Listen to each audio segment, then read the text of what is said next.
We also understand that Senator John Thune just stepped before the mic. Are we going to go to that right now while we have you stay with us? Biden-Harris-Schumer agenda, but also to deliver on President Trump's priorities.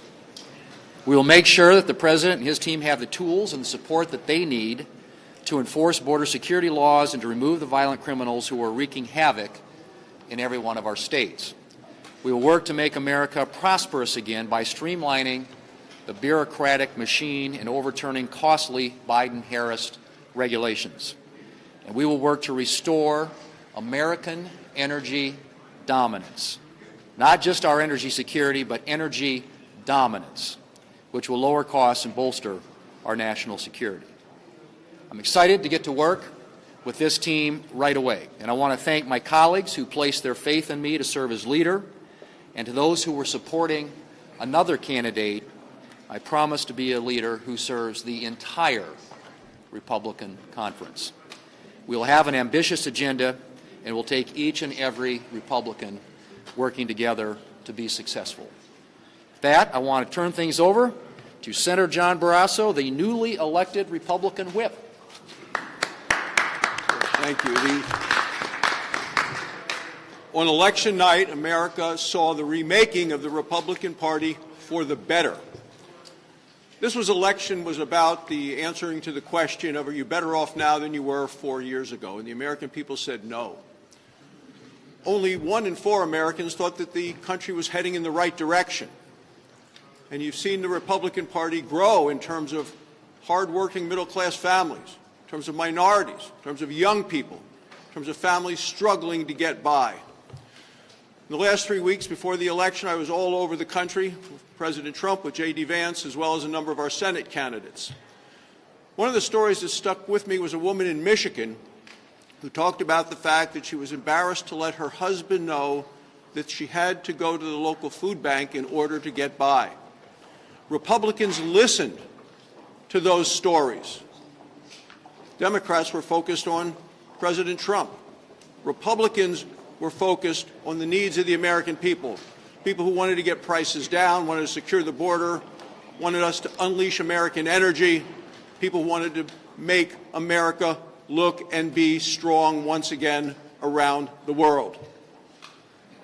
That's what the Republicans listened to, that's what we're responding to, and we are now working together to make sure we can put America back on track.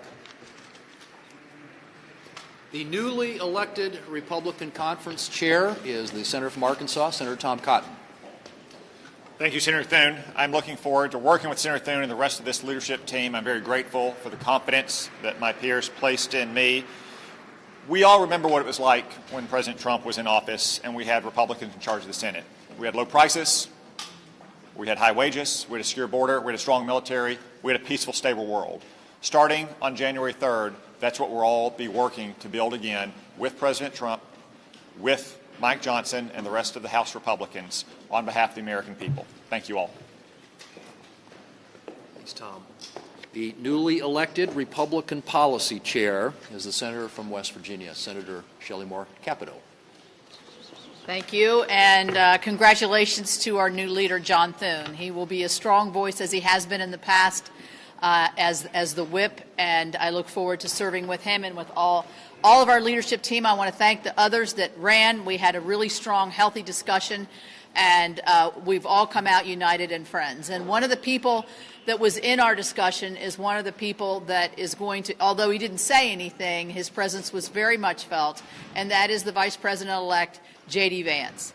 I think the fact that he not only was a voting member of our conference, but also in there with us every step of the way to make sure that the direction that we're going to go as a united conference, and with me leading the policy issues and all of us working together, that we're going to have a united voice. And I'll say one thing about the election. I've said this on all my local stations.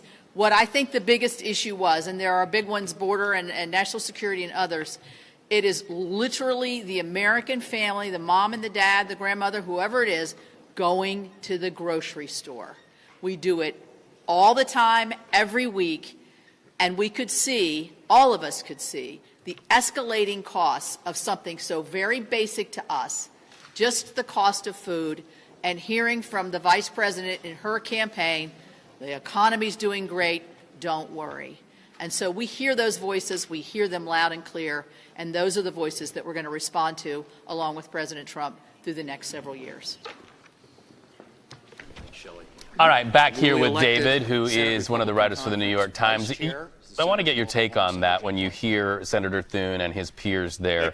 You know, they really hammer home those economic issues, those kitchen table issues that Americans really went into the ballot box over. You cover cryptocurrency, you cover tech. What is the intersection there between technology, cryptocurrency, and the U.S. economy?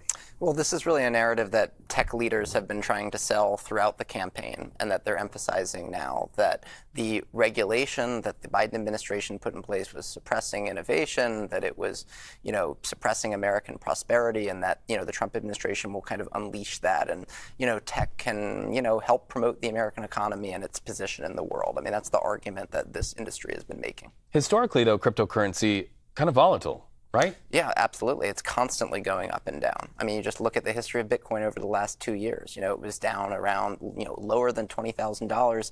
Now it's up approaching $100,000. Right. That's just kind of 2 years of sort of rampant volatility and ups and downs. So you just heard from those elected leaders who are now electing their own leader in the Senate. What has to happen to make cryptocurrency more stable, or do they have the power? Can they do that?